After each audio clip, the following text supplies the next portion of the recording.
I recently put out a poll on my community page asking you guys what your theories are regarding Stray Kids Karma, and we're going to take a look at what you guys had to say. Hear me out. What if one of the MVs is like a happier version of the Hunger Games? Because in the second movie, only previous winners of the games can play, and in the Karma trailer, they were all like winners of previous games. Also, by happier version, I mean hopefully no killing. Yeah, I totally agree. I think the Hunger Games is a huge inspiration for what they're doing. I think there's a lot of things that connect.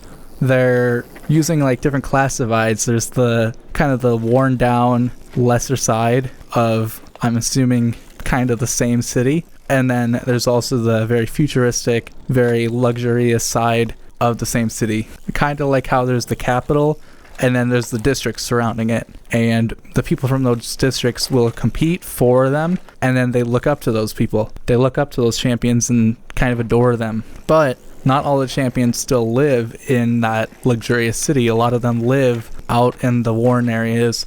So no, I totally agree. I think the Hunger Games is a huge inspiration. They're definitely not going to be killing anyone. At least I hope not. I think it's more so racing. It looks like they're pointing at racing as being the main game that they use instead of, fighting each other. So no, I think this is a good theory. I like it a lot. The first is more of a want than a prediction, but I really think Stray Kids will slap us in there with their vocals in this album. Yeah, I mean, I think if they're targeting a Western audience on this one, which it seems to be because they're releasing an English version of the title track, I think they'll definitely include some vocal stuff in the sense that a lot of Western markets tend to prefer kind of an easy listen, vocal heavy track, as well as, I mean, we heard a little bit of, I'm assuming it's Ceremony at the end of the trailer. It has a little bit of a hip hop to it, a little bit of a hip hop feel, but we really haven't heard much of it yet. I think we have to hear more of it before we can say for sure. The second is, I think there's a chance of a repackaged version of Karma in the future. I've heard this a little bit. I've heard people wondering about this because we have not very much time after the album. There's really only 3 months left in the year, and if we're assuming that Mixtape Dominate didn't count for one of those albums, like we were told at the beginning of the year with Step Out 2025, then yeah, I think a repackaged album is possible. They've definitely done it before, but they've only done one repackaged album, so it's really hard to base off any patterns that we've seen. Although, there is one thing. Go Live was a full album, and Karma is also a full album. So, that's the only correlation I'd see personally. I think that if there is going to be a second part to this, I think if there is going to be some sort of correlation, it'll be seen in the music video of Ceremony. Because in God's Menu, there's that, is it a fridge? I think it's a fridge. There's a fridge that just says Go Live in Life. And that kind of directed us to there being more attached to it, so that when they announced In Life 3 months later, it kind of built off of it. My only thing is, where would Karma go next? Like, how do you add on to that? Is it good karma? Bad karma? I don't know. Because that's too similar, I feel like. I feel like that's very similar to Karma. Whereas Go Live and In Life are very clearly distinct things. If it was going to be a repackaged album, it would be able to squeeze it in, assuming that it's 3 months later, like Go Live and In Life were. So it'd be maybe around late November, right? Yeah, late November, maybe early December. I still feel like the unit tracks can be possible. Like the tracks in the black in the track list will be the unit tracks, and they wanted to roll it out in different ways this time around. It's probably my delusion speaking though. Tracks in black? Huh? I gotta pull up the track list again. I'm not sure I know that.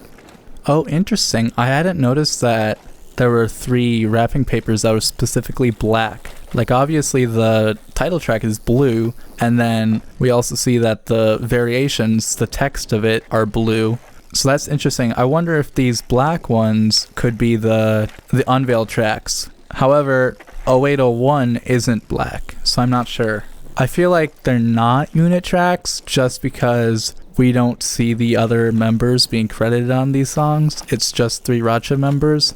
I think this comeback will give us a whole new style of music. Yeah, I think you're right. I forget. I think it was San Francisco. The San Francisco Skiz Talker Go.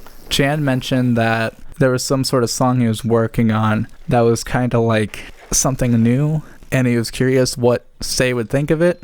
I don't know if that was for this album. Maybe he was working on it for something else, but that's definitely something to consider. I don't think they'll stick with the same sound. They usually don't. They usually stick to a same sort of format, but they'll usually switch up what it sounds like. And also, here's my actual theory. What if Burning Tires relates to Karma in any way? Like, it could be a previous competition that happened in Karma, and maybe it was like a spoiler? Karma reminds me of Burning Tires a lot, and I think they could relate in some way.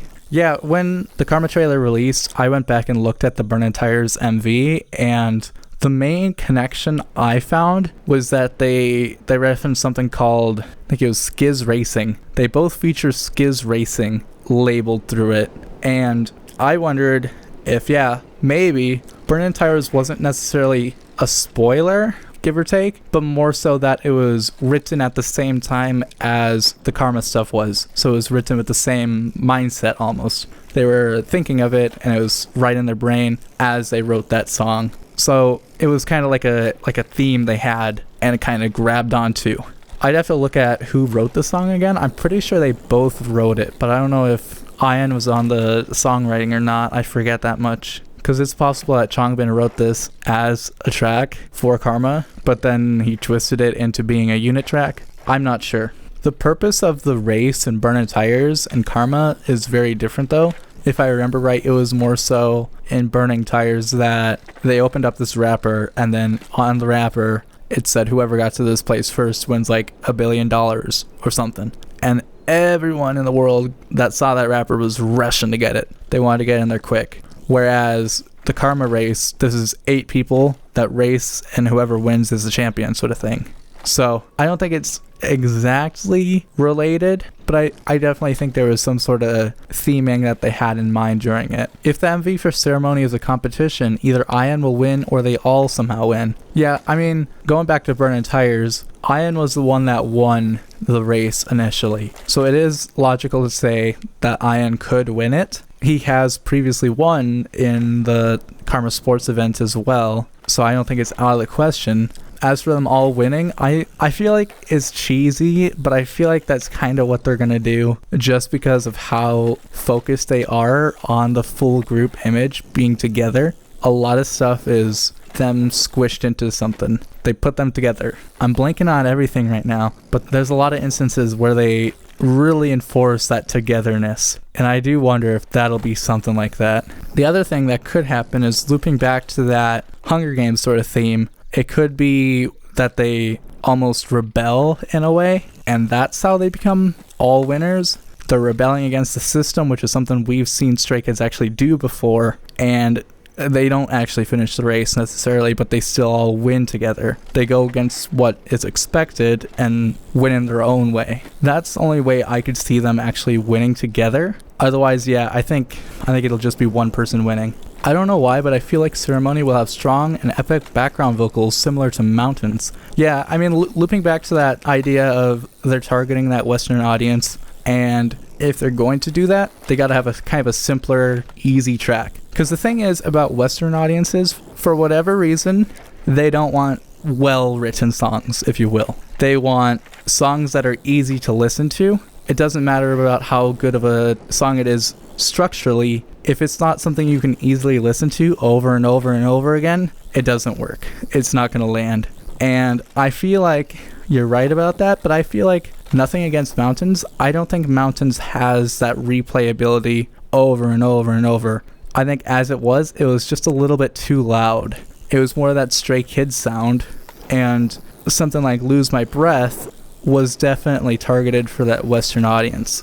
And that's kind of where I think they'll go if they are targeting this sort of Western audience. I think you're right about the big epic background vocals. I think they'll definitely go kind of crazy on the vocals, but they'll also keep it tamed down in a way. Almost kind of like Golden, that one K-pop Demon Hunter song. That one's been trending really well. They could go kind of a route with that, but they also twist in their own sound, that Stray Kids sort of vibe, kind of like what they did with Chick Chick Boom, where it's that simpler sound, but it's still very much so Stray Kids. This is more of a wish than a prediction. I want Ceremony to be 3+ minutes long, but it probably will be around 2:30 minutes long.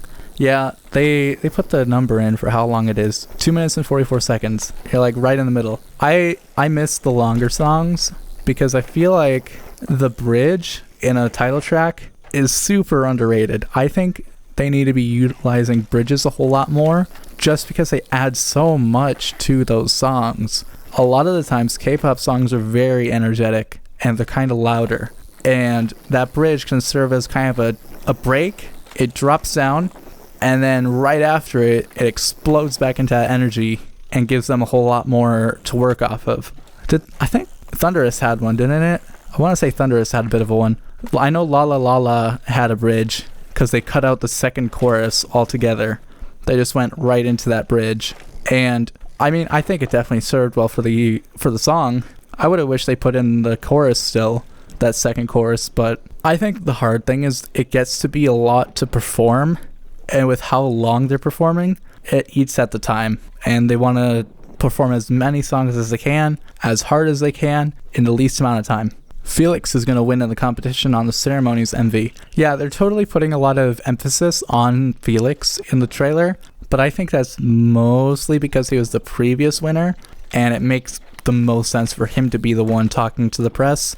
For who's going to win, I have no idea. I can't really predict it. There's really not much to go off of other than the fact of who we see the most, and I'd guess that most of the time you're going to see the winner the most, and that happens to be Felix. Although we do see a lot of IN, like they were saying earlier. It's really hard to say for sure. We'll have to find out. We are definitely getting a Karma repackage, and that's what the third special album this year is. Third special album? I didn't know about that. Is there a third special album this year? I'm not sure. And I feel like, yeah, I mean, there's a chance. The only problem I have personally is I don't know how they would connect it to Karma. We definitely haven't seen many repackaged albums, so it's possible that they'll do another one. I don't know what their pattern is. They might not have one. I have no idea. Has Twice ever done one? Is that like something JYP Entertainment like to do? I'm thinking Revenge. Yeah, I think they've done a couple songs lately where it's been based on getting back at people now, in the sense that they used to not necessarily get back at people, but they would take that, negative feedback and twist it into their own thing and say that they're going to continue doing it. And now, like with, for example, No Easy and Noisy, they took the complaint about their music being noisy and they put that into their own image. They use the criticism. They use the criticism for their own weapon, sort of thing. I think Ceremony would be a bit like the kind of lyric concepts of Walking on Water and be similar to Chick Chick Boom. Yeah, I think Walking on Water and Chick Chick Boom kind of are, what's the word? I don't know. Dumb in the sense that they're not super lyrically complicated, but they really don't need to be complicated to be good. And Ceremony kind of feels that way too. With, it seems like at least the main point or main scheme format of Ceremony is literally hip hip hooray. That's it. Like Chick Chick Boom. How many times we hear Chick Chick Boom and Chick Chick Boom? Like 22. There's a lot of times it's used. Well, that's a few of them. Do you guys have any other theories? You can leave them in the comments. What do you think of the repackaged album ideas? I know that's a big one people are thinking of. Thanks for watching. Bye bye bye bye bye bye bye bye bye bye.